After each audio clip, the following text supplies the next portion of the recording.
No. This now will be the very final take, because I've said that already like more than 100 times, and no, now it's time, otherwise I will be still here tomorrow. And I know I'm reviewing a business device, but I will keep it a little bit more casual from now on. Will possibly stumble a lot over my own tongue, but if you like that or not, let me know in the comments, but I have to get this review done at some point. So today, Dell Latitude 7270, the 7000 series. So this means the highest end version of their 12.5-inch business laptop. I think that gets the trick done. So let's get to the most important thing: how good is the actual device? Let me switch the cam and talk about the design and build quality. Depending on which configuration you get, you usually also get a different kind of lid, because the highest end configuration usually gets the carbon fiber lid, the mid-end version gets the soft touch coated one, as you can see here, and the base model usually gets a matte plastic one. Even though I have to say that the soft touch coated one feels a little bit cheaper by now than I think it did in the past. On the back you can see the plastic feet, protected not all that well from sliding, but therefore maybe is a little bit more sturdy on the long term. Fan intakes here, port for the docking station, and here we have the front bottom fairing speakers. In terms of ports, on the left side we have the Kensington lock, fan output, SD card reader. On the front we don't see all that much besides a few status LEDs. And on the right side we can see the headphone jack along with the SD card reader. Whole SD fits in, which is really nice. USB 3.0 and the SIM card tray, since this is the LTE version. All the good stuff though is on the back, with the Gigabit Ethernet and the power connector port nicely hidden in the hinge. Full size HDMI, mini display port, and 2 USB 3.0 again. I would have to say that this device actually feels quite lightweight for what it is, because usually the Dell Latitude devices are a little bit more bulky, which this one still is, but is still, in my opinion, is quite thin. Feels actually more lightweight than it is, and for what it is, I think it looks really nice, like I said, stealthy. So I definitely like the design, nothing to complain here, definitely really well done. And the same goes for the same things as we open it, because the plastic here is really nice, feels comfortable, but as you can see here, it attracts quite some finger oil. We have also a fingerprint reader, I will show it off in just a second, and here we have the 2-level backlit keyboard that I think works just amazing, because as you can hear,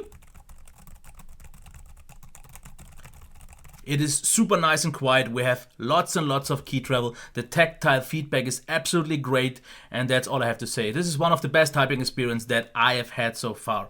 The trackpad is still absolutely solid, no complaints here. It reacts to all my gestures just well. Not maybe the best one, still has a little bit too much friction in my opinion, but it gets the job done. Also 2 buttons, but what a few business users will be upset about is the fact that there is no track point anymore. And I will try to unlock it now, but I'm not quite sure. Okay, it did, as you have seen, maybe because of the password it didn't work, but it did work out. So all is good here. It's not the fastest fingerprint reader, but it's actually quite reliable these days. In terms of the display, we have a 1080p matte one here, and I have to say I like that the matte coating is actually not as visible as it was in some of the devices that I've seen in the past, so quite good here. The maximum brightness is also really nice, and the dimmest setting is still maybe a little bit too bright for a few people, but for me it's actually really nice, so I like that. It's also very sharp for a 1080p display on 12.5 inches, all is good. White point is really nice set, not too warm, not too cold. And the black is really nice because we have pretty much no backlight bleed at all. Very uniform and deep black, I really like that. The colors maybe not all that great because they feel a little bit undersaturated and I would like for a little bit more contrast, but it is actually one of the nicer displays and it is what I would like to say fully satisfying.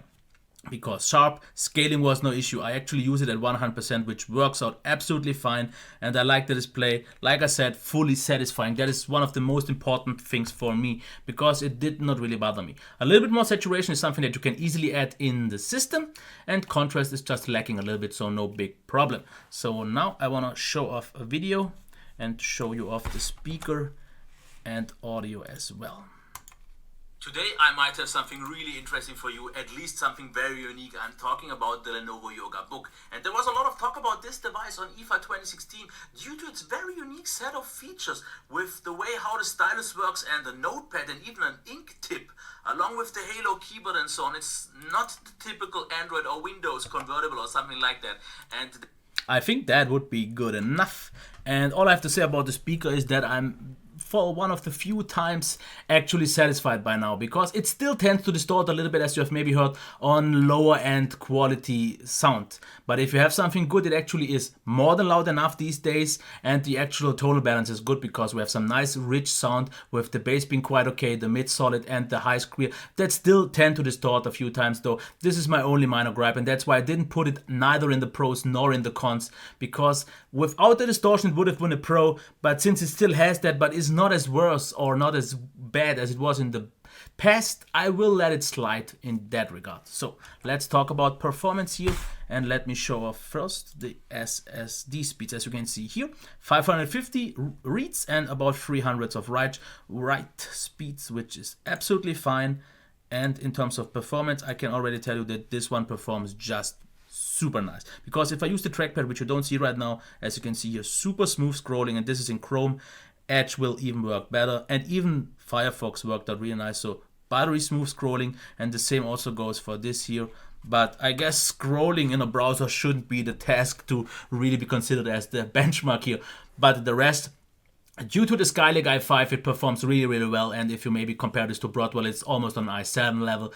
Overall does the job just fine. You can do everything, even higher end Office documents and everything is absolutely possible. You can edit videos and photos on this. For video, I still wouldn't recommend it, because after all, a quad core here and NVIDIA card makes a lot of a difference. But it is possible that it's great video, or I mean, especially photo editing is absolutely no problem. And all the normal business tasks are handled absolutely flawlessly here. And the next thing that I want to get into is actually noise and heat, because this device did not once in my normal use start the fans, which is absolutely nice. So in normal idle use, it's absolutely 100% silent, at least in my use. And even under heavy load, it just gets barely louder, because then the fans will kick in, but they are so subtle that you won't mind them at all, because I made a stress test and it never reached a heat of over 65 degrees in the core temperatures, stayed quite, I would say, moderate in terms of heat on the back and everywhere else. So heat and noise, absolutely top. In terms of the battery, let me quickly show off the charging time. As you can see here, 2 hours and 40, which doesn't really mean all that much though, because in the settings, in the BIOS, you can actually set or choose between 4 different presets, and this is adaptive, which takes about 2 hours and 40, which is absolutely fine though. If you want it faster, use express charging, and then it will be charged in less than 2 hours. But the great thing here is the actual battery life, which impressed me a lot, because usually I don't get all that much of a great battery life, but the Skylake actually seems to make quite a difference here, because yes, the battery is quite big with 55 watt hours, even though for some reason it shows me only 48 in the battery stats. But what I got is about a battery life of at least 6 hours, but even up to 8 hours of use. And this is me using it with 40 or 50% of brightness, which is a lot more than a few people would already use. And my use kind of seems to drain a lot more. So I would even expect people to get maybe even like 2 hours more than what I got. And this is highly impressive. One of the best devices in terms of battery that I have used. In terms of and the software, there's not too much to tell. It's the usual Dell stuff, the Dell Bloat, Dell software in terms of audio and video. Don't really need to talk all that much about it. So let's get into the pros and cons here. Let me quickly go through those with you so I don't forget anything. Clean and minimal design. Absolutely it is. Sturdy build. Yes. Amount of ports, something I didn't really actually appreciate in the video, because we have so many ports and you should be fully covered. The only one that is missing though, as you can see on the cons, is USB Type-C. Relatively lightweight for what it is, top-notch keyboard, satisfying display, very good performance, silent in normal use and very quiet under load. Great battery life, and we still, after all, have a fingerprint reader. Now let's get to the possible deal breakers, or at least cons. Not really compact anymore. These days we have smaller devices, especially something like the Dell XPS 13 is a lot more compact, but it is what it is. No USB Type-C, but a business device maybe doesn't need it yet, so I'm okay with that. And a slight lack of saturation contrast, as I said, in the display part, and no track point anymore. So for me, the actual maybe not all that good thing is the slight lack of saturation. I don't really care about the rest, because I think the device feels great. and the display was after all fully satisfying. And that's why I want to get to my conclusion. Do I think that this device is worth the price? The problem is I don't know the actual exact price, because whenever I try to find out the price here in Germany, I get a quite hard time.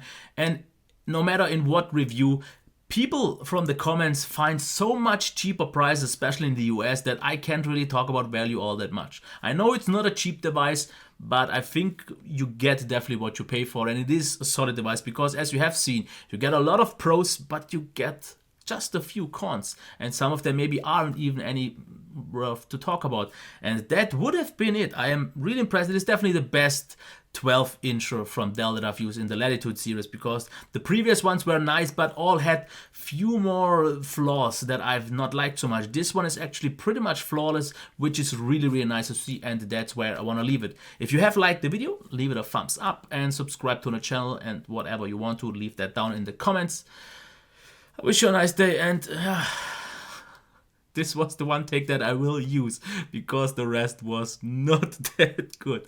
Okay, until next time, bye.